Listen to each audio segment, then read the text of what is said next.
Hi guys! So this is going to be a two-part video series. I asked the question on my Instagram account to have you guys or my followers ask me questions about spirit. So I wanted to do a little series, my Luna, my little Starla, sorry. She's just like chilling out. So I wanted to do a series of Q&A answering your guys' questions all about mediumship. I get a lot of DMs, usually after I do a live reading, I'll get DMs from people asking me, questions about mediumship. So I thought, let's put together a video where I will answer your most charged up questions and give you guys, some of my thoughts and my opinions and all of that good stuff. So let's begin. So this is going to be part one. I have a little list, so we're going to do 6 questions.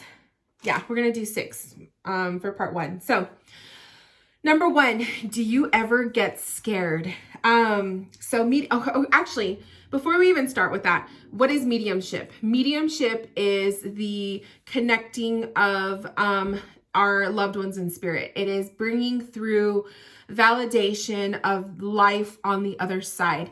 It is bringing through evidence that your loved one is around you and evidence that your loved one is fully aware that they are still very much present in your life, and that there is life beyond death, okay? There's death to the body, but there is no death to the soul, if that makes sense. So mediumship is the communication between one person and another person in their soul or light body state. That said, oh my gosh, that's probably like the 5th time I've said this. Number 1, do you ever get scared? So I have to say I would get scared or nervous, more so nervous. In the very beginning of my mediumship journey, when I was like fresh, just barely developing, even beyond like developing medium, I would have to say like when I was, reading tarot cards and really just like learning my psychic abilities, I would get a little bit like, I wouldn't say scared, but just a little like, ooh, what if I were to see, spirit? Or I had it in my mind that like mediumship, that you were seeing like full body, like apparitions, people in their full body state, ghosts or hauntings of that sort. I didn't really have an honest understanding of mediumship until I started to develop myself. So now that I'm a developing medium, I have actively been doing readings and taking classes and mentorships since 2020. So I'm still very new with this. I have to say, no, I don't get scared. There is this beautiful understanding of the spirit world when you really immerse yourself in this work. You start to see death differently. You have a comfort almost with it. There's an understanding that there's nothing to fear about death, and that there's the beauty of seeing life after death really changes your whole perspective on that topic. So it really takes away the fears of evil or the scary stuff that we are so like, I don't know why all of that kind of stuff pops up with these topics. I guess it's just the taboo portion of it. But once you can like go beyond that little limitation, there is so much beauty and so much love in this work. So no, I don't get scared. Short answer, no, I don't get scared. Number 2, have you ever had a negative spirit come through? So I feel like it's important to kind of describe the difference between a negative spirit and what I feel is more a proper way of calling it is a like a lower vibrational spirit. I feel like the context of this question, maybe the person was really like leaning towards an evil spirit, like maybe wanting to ask, are there evil spirits, or are there like demons, or are there, real negative energies out there? No, the short answer, no. Now, have I encountered a lower vibrational spirit in my work? Yes.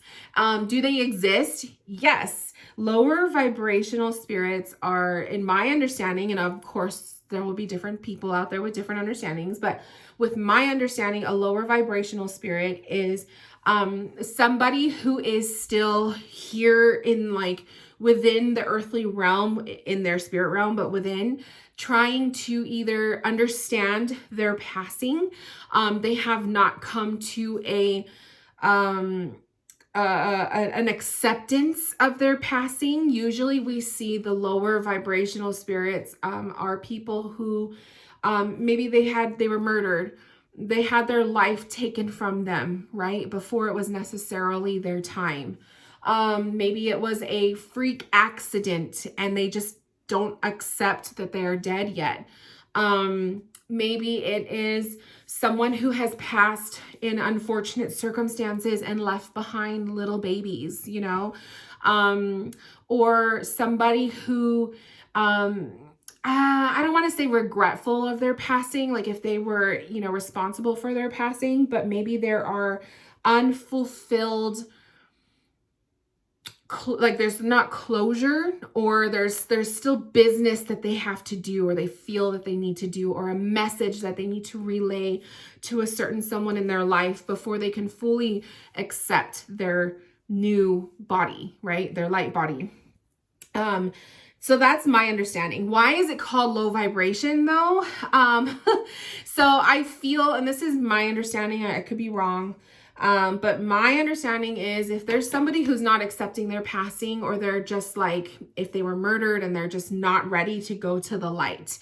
So I see it as spirit that has not fully gone to the light. They haven't fully accepted their new spirit body, and they're still trying to cling on to earth, their earthly body, their family on earth. There's a purpose that they still want to see fulfilled. I have that understanding that those are lower vibrational because they are not of the light just yet. Will they get to the light? Yes, the light is always there, but they haven't fully crossed over, so to speak. Okay. And they're not bad people. And I think that's where I have to also say is, me encountering these lower vibrational spirits, earthbound spirits is another term for it, is my experience with them is there's usually a lot of, I need to get this message out. I need to see justice being done on behalf of what happened to me or my family. Or the need to get a message across to someone that they left behind. A lot of times I feel when there's murders, I do feel spirit who has been murdered wants to see justice done, or they want to see justice done on behalf of their family. So that's been a personal experience. That's a whole other video for you guys to hear. But that's been my experience. It's not negative. It doesn't feel scary, although a lower vibrational spirit does feel different from someone who is of the light or someone who's been on the other side for quite a while. There's a different vibration. Yes. When you accept your passing, I feel you're naturally fulfilled with that love energy, because everybody on the other side is of love. There's no hate, there's no judgment, there's none of those like lower vibrational emotions. It's just love. And somebody who has not yet come to that place will still harbor some of those lower vibrations that us here on earth have, like feelings of regret, sorrow, pain, sadness, guilt, all of those energies, right? So that's, I feel, is the lower vibration that we're tapping into. Let's see. So have I ever encountered? Yes, I have. I'll probably do a separate video on a story on that, but in time. So in time, yes. Number 3, does spirit connect with you when you watch documentaries or unsolved cases? I loved this question because I feel like it brings up some really, really important topics to talk about.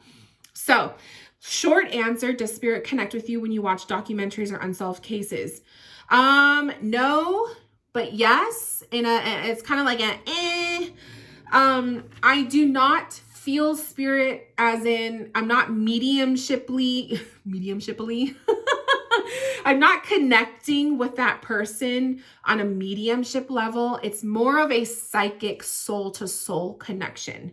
And there is a big difference. So mediumship is you're receiving evidence and you're actually talking to that spirit, that soul. Whereas psychically connecting, you're connecting with the energy of that person. You're connecting with maybe your intuition. So when you're like pulling tarot cards and you're getting an intuitive reading, right? But mediumship is you're getting like substance, like evidence that cannot be denied that it's that person. I hope that makes sense. But it is of my belief that if I do not have a direct connection with that soul or that spirit, meaning they're not directly related to me, or I never had a relationship with them, or I don't have the family of that spirit sitting in front of me wanting to connect, I have no business connecting with spirit, and they have no business wanting to connect with me. That's of my belief. Now, there is a fine line there. The fine line being, and it's been my experience, where my husband is in a certain line of work where he goes on emergency calls. And there's been times where he's on an emergency call and there was a fatality accident where someone passed away. And maybe like 2 or 3 hours later, he's laying in bed next to me, just got off work. He's asleep next to me and I'm starting to feel spirit. That's kind of like the fine line. I have no business connecting with that person that passed away, but because my husband was like the last person that they saw or communicated with, or he was that person on scene, I feel there's that essence. So is it really mediumship? I don't know. Is it just like their energy, that their essence of their soul that I'm touching into? Could be. But am I sitting there trying to connect with them and get messages to send to their loved ones? No, I don't do that. That's a boundary. I don't do that. So there's like a fine line right there. And that's when I have to say, unpopular opinion, but I really have a problem with people, mediums who, try to connect with like these mystery cases, like the Gabby Petito case that was going on. And there was all these mediums coming up saying that they were getting messages from her. I just don't think that that's ethical. Is it possible? Maybe, but is it really ethical to do that? Unless her family came to you for a service, for a reading, then I could see, because you have their permission. But if you don't have permission of that person or their family, why are you doing that? So that's just my 2 cents. But does spirit connect with me when I watch the documentaries and stuff? No, the spirit directly, no, because 1, I don't want them to, and 2, it's my boundary. Like, I don't do that. If that spirit, if some high profile case spirit wants to connect with me one day, it better be because their loved one is coming and booking a session with me to do a reading.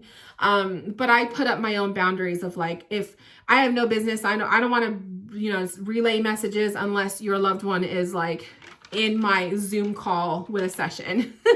And the only thing I feel is the emotional part of it. So if I'm watching a documentary case on a murder and I'm feeling like, oh, I could feel the pain in my body from the murder, or, oh, I could just like imagine in my head, like like a movie of the murder taking place. Yes, that's what I experience.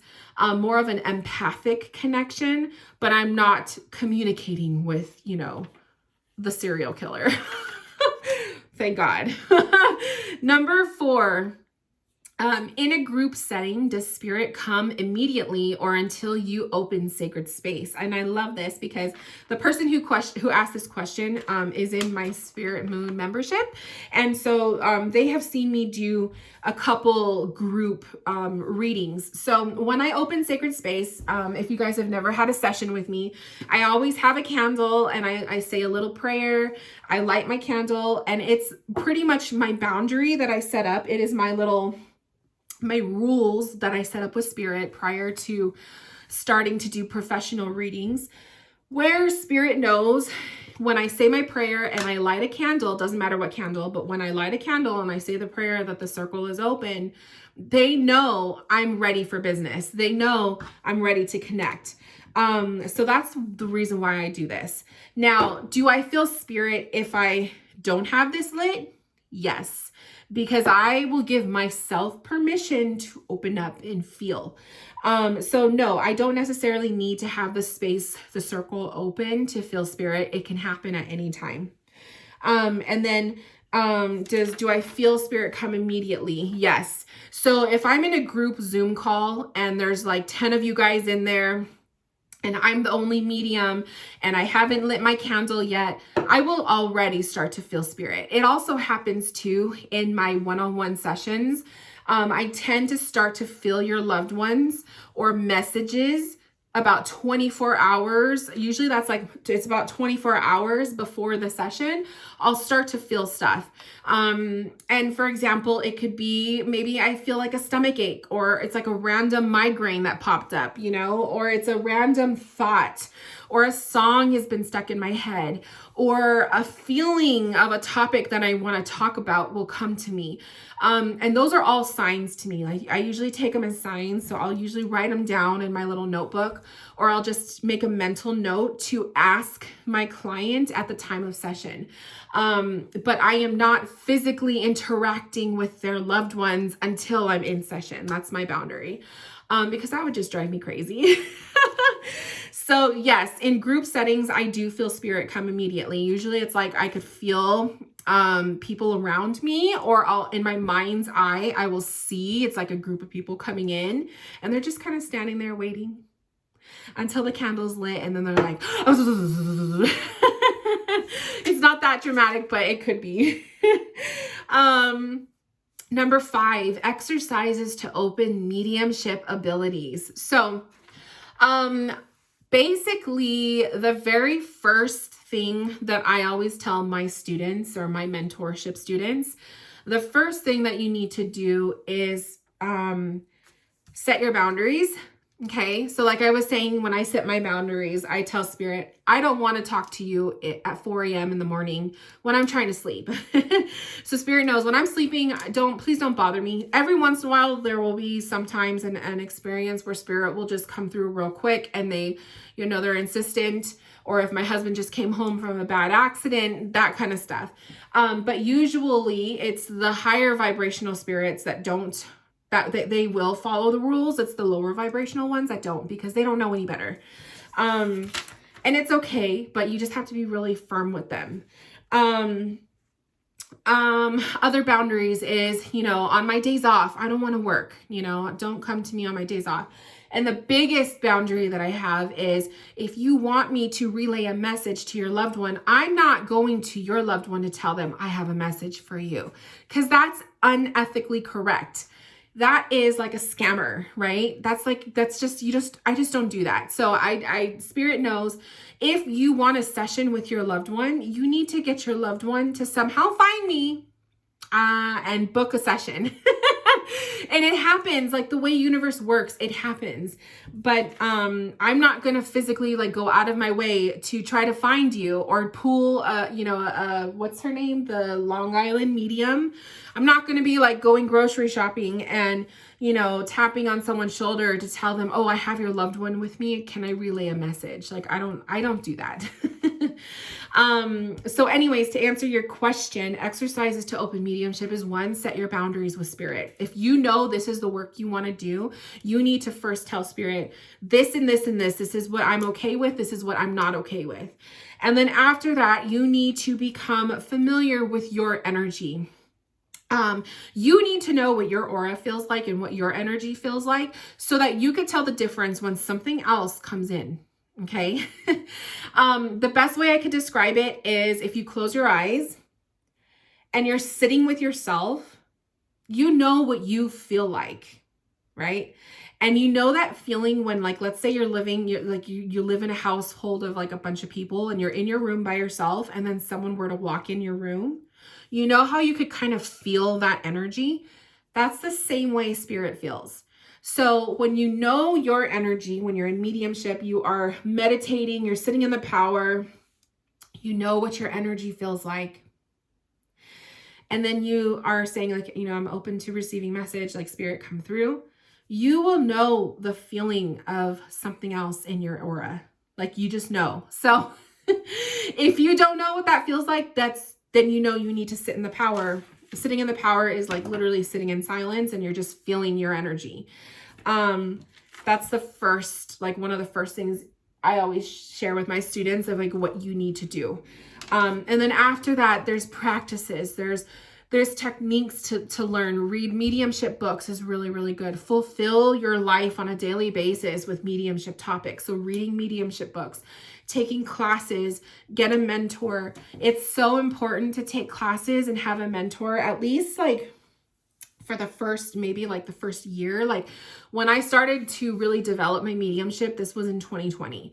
And I took mentorships, and I took two mentorships, and I took classes probably once every month. I was taking a class. I loved it. It was during quarantine. I was like in mediumship classes on Zoom, and developing, and you're also actively practicing. So practicing is going to help you. But if you are not taking classes, or you are not studying off of another medium who can teach you techniques and then you can learn from them, you're only going to go so far. So it's very important that you are in some kind of community or group setting where you can learn with other people. Number 6, how do you set boundaries with spirit? So I did kind of answer that question, but when you're out and about, how do you want to feel spirit? How do you say no or maintain a healthy boundary when you're not open to it at the moment? So that's what I was saying. Like, I don't want to do like a whole Teresa, Long Island medium. Spirit already knows I don't work that way. I don't want to invade someone's privacy and tell them I have a message for you. I don't want to be that kind of medium. I just don't think it's right. Because you don't know where someone is in their grieving journey, and you don't know if they're open to hearing. What if they had like the most negative experience with that loved one? You know, what if it was an abusive relationship? You don't know, right? So just don't do that. But my opinion is to set boundaries. The way I did it was I wrote it down. So I like to journal. I'm more of a journal type person. So when I'm connecting with spirit, when I'm like talking to spirit, I like to write it down in a journal. So I wrote a list. I did a bullet journal. I wrote down my list. These are my boundaries. I also have it up on my Instagram, my boundaries with my followers. And I just put it, it's just, to me, it's like when it's out there, I set that intention, kind of like when you set a candle intention, when you put it out into the universe. So setting your boundaries with spirit is the same way. You can either verbally tell them, it's like a contract, or you can write it down. And so I wrote down my list of my boundaries, like the ones I spoke of earlier. I'm not going to be doing grocery shopping. Let me send a message to random people. Don't bug me when I'm sleeping. If I have days off, like when my hubby is home, I don't want to work with spirit. Make sure that your loved ones are coming to me. I'm not going to them. That kind of stuff. Those are boundaries that I have set. But yeah, write it down. That's probably the best way. And then you can like verbally recite it to spirit, because spirit is energy. So they're always here. And then another big boundary, I always tell so this is what I tell my mentor students, whether they take this or not, it's up to them. But I teach with opening space. Is it necessary to open circle when you're doing a reading? No, you don't have to do this, but I do this because it really sets the mood. It works for me and I love it. So I teach it because I love it and it works for me. Whether my students take it or not, that's up to them. And it doesn't make you guys a good or a bad reader if you do or you don't. So this isn't going to make you any more special. But another boundary is, like I told spirit, if my candle is not lit and I didn't say we're ready, like the circle's open, please don't bombard me with messages. So I do that for my own peace of mind. I'll have afternoons where I'll have like up to 3 back-to-back mediumship readings, and spirit knows, okay, the candle's lit, let's get in. Okay, when I blow the candle out, I specifically tell spirit, when I blow the candle out, the session is done. You gotta go. Like, I don't want anyone's loved ones hanging out in my house. Like I set that intention. It's like when the candle's lit, we're in session, tell me your messages and I'll relay your message as long as your loved one is in front of me. And then when I blow the candle out, it means the session is over with the client. So it's also over with spirit and they know to leave. So that's another huge boundary. Do you have to do that? No. Does it help? Yes. So that's just my little 2 cents. But I hope that helped, my love. It's pretty much, you just like when you're setting a candle intention and all of that, it's the same thing. Just write it down and have it. It's like a contract you're putting with spirit, and they will hear you as you're talking. They're all around us. And yeah, so those are the first 6 questions. Thank you guys for tuning in. I hope I answered each of your questions with enough details. If any of you guys were confused about anything that I said, please leave me a comment below. If you have any other questions you would like to ask, leave comments below and I will make a 3rd part video. Otherwise, thank you guys for tuning in and I will see you in part 2 very soon. Bye, my loves.